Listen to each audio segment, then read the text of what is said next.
Welcome to episode 7 of the QPR series. First of all, I'm going to be listening to this comment because all of our players have been exhausted and we need to change all of our training plans. This is a great suggestion and this is why I love the fan interaction and I appreciate it. Keep commenting below. I tried to get through lots of games today, simming many but playing some, and honestly it didn't go too well, starting off with us getting thrashed by Fulham. And even though we didn't beat Manchester United, we had this beautiful moment from Lemperle, who scored an absolute banger from outside the box, showing his quality and proving that he is Premier League level.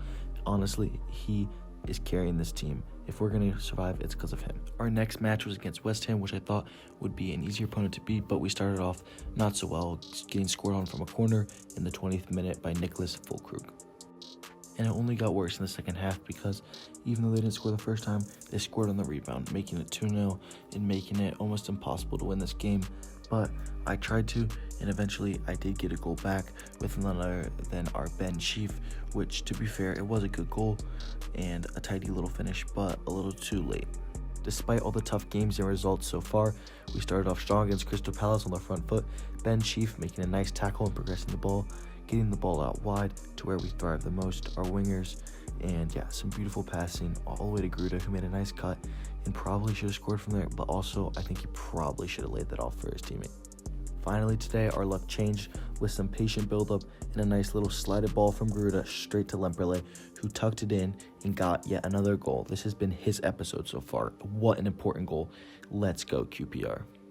We were finally getting a little bit lucky with a great run forward from Nagy, who used his pace and sent in a great cross, giving Brooks the easiest goal he'll get in the Premier League.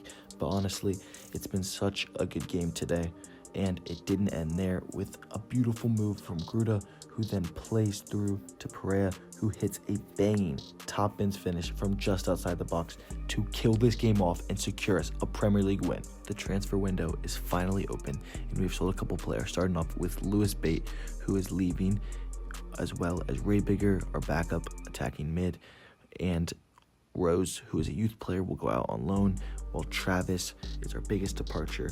He is leaving. And lastly, we did send another youngster on loan, but Travis will definitely be a miss, and we'll have to get another midfielder to fill his position. And I think I found just the player for that. Marco Bulat is 72 overall, 24 years old, and has lots of play styles. Power shot, dead ball, long ball pass, whip pass. And I think all of these things will make him feel better in game than his overall actually states. And look at those stats, all green, that's so good. So I think he's the kind of player we need. If we can get a good deal on him, this is a great signing. And I think someone like him, like he may be 72 overall, but in game he will feel decent. So if one of our CDMs needs replacing, then I can play with him in game and it won't feel like that much of a difference. And for 3.6 million, that's a great deal. Not even that high of wages. Overall, it's a very financially good deal, and I think a good player that I've used. I don't know if you guys have used before because he's from Dynamo Zagreb. I've seen him play once or twice, and I've used him in FIFA before. Or FC25, excuse me. But yeah, a really good signing. I'm really excited about this. Let me know what you would rate this transfer in the comments. But yeah, I don't think we'll feel the difference with Travis going to Fulham. Now having Marco Bulat, I'm really excited. He can kind of play everywhere. He can play a 6, 8, 10. He can even play right back or left back, I'm pretty sure. So yeah, excellent signing. Now our youth scouts are finally back. I'm really excited to see what we get from these countries. So starting off with France, looking for the next Kylian Mbappe. We have this guy who I left in the academy and looks very decent, so I'll sign him up. But yeah, none of these other guys look that good, and I'll be rejecting all of them. Yeah, a little bit better, but still not good enough. And yeah, first of all, we found this guy right here. Valued at 1 million, this makes this whole Pakistan project worth it. Jadun looks like a very decent player. I'll be signing him up. And the guy in the comment who was really invested in this, who suggested this, I hope this makes you happy because we have finally found our Pakistan player. But yeah, these other guys from Uruguay just don't look that good. Our third scout hasn't really got us anything. But yeah, looking at our player from Pakistan, 63 overall, the potential worries me, but his stats look good. And since his overall so high, if we can put him on a development plan, I think it could turn out being good. We currently still sit in the relegation zone at 18th, but it is really tight at the bottom as usual in the Premier League. So this next game will be very important against Everton. And since they are in the relegation battle too, I think this will be a really good scrap and a very important game for us to win. And we are underway. QPR versus Everton, getting started off. Right away, Nagy does what he does best, bursting down the line with his pace, and does a really nice cutback, sending a beautiful ball right under Lemperley's head, who honestly doesn't hit the best, but from that close, there's nothing the Everton goalkeeper can do. And it's an early goal for us, and another goal for Lemperley on this episode, and a very crucial one. 1-0 QPR versus Everton. But ever since we scored the goal, they really came at us, with Iliman Ndiaye being one of their best players, really getting forward, and new signing Enzo Milo, and I guess they signed him in this game. Very lively and a good shot, testing our keeper, but he stays strong. Now, I am worried about their corners because of their height, and in real life they are very good, but we defended this first one very well. We defended well, but they kept coming at us, even requiring Gomes to make some nice saves, and honestly, our keeper stayed strong, but they just kept coming at us, and they kept getting the corner after corner after corner, which worried me a lot. However, we did end up defending his corners fairly well, but of course, with their big height and center backs like Jake O'Brien and Branthwaite, they did get some headers on us.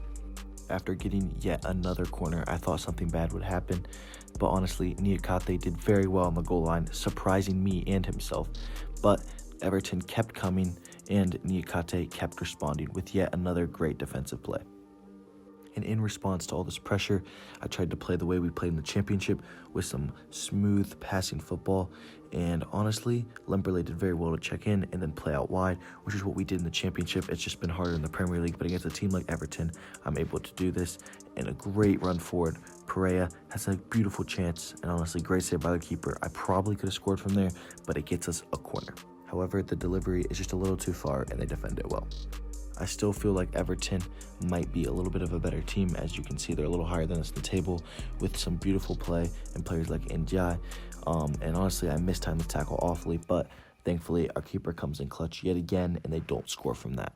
But it's another corner. I think this is the 5th corner of the game. It's been a lot, and we've defended well, but it's making me nervous.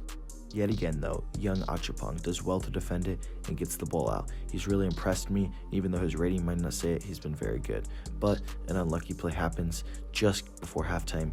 We actually pick up a red card. Ben Sheaf on a tackle. That was complete accident. I was running. I tried to switch players and tackle, but I actually tackled with Sheaf. I'm such an idiot, guys. I know. And it ends up costing us big time with this red card and could cost us the game. And even though we have a lead, they do have a penalty. However, Gomes has defended these penalties so well, so I back him on this. And what do you expect? He makes yet another amazing save. Even though it's a bad penalty from Ndiaye, what a save from our keeper. He is just owning penalties. He's like prime Emi Martinez at the World Cup. No changes at all. Second half underway. Right away, Everton try to be a little more direct in their passing and come straight at us, finding their best players yet again, Milo and Ndiaye. And yeah, I think our number down definitely can be seen, especially as a CDM, but Orman does well yet again, making a nice tackle.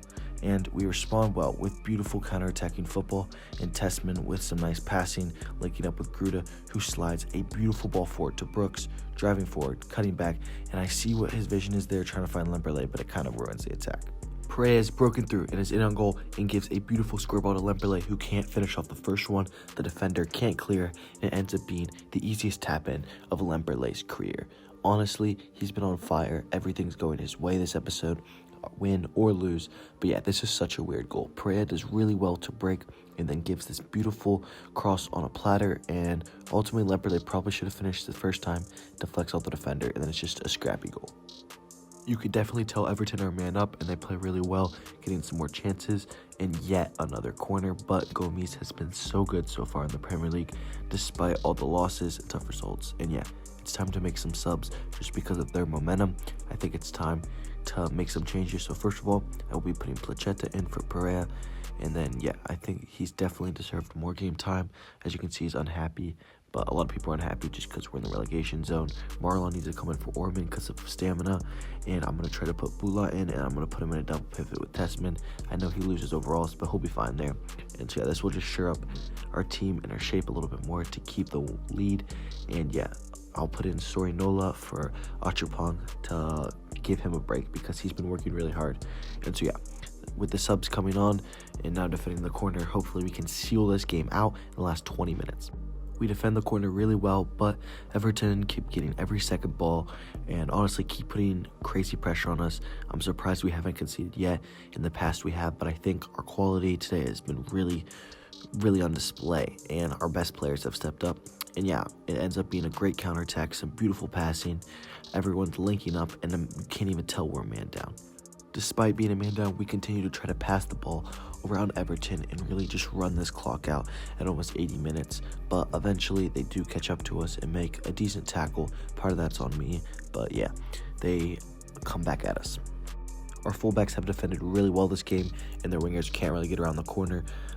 It is yet another corner, and as they make substitutions, but we have defended really well, and I am happy with this. If we can just hold on this corner, this should be pretty much game.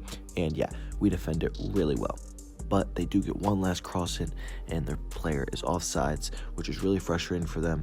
And then with one last chance of the game, Niakate makes a really good block. Tessman clears the ball. Placheta just runs after it to hustle, but that is game. An absolute huge win. We finally get a win this episode, and it's been really tough. We've picked up very few results this season, so every point means so much to the boys. Looking at the table, we are now out of the relegation zone in 16th, but everything is within 3 points, so a loss or a win could really change our future. This will be a tough battle, so stay tuned for episode 8, and thank you guys. Make sure to subscribe, like, and comment. Peace out.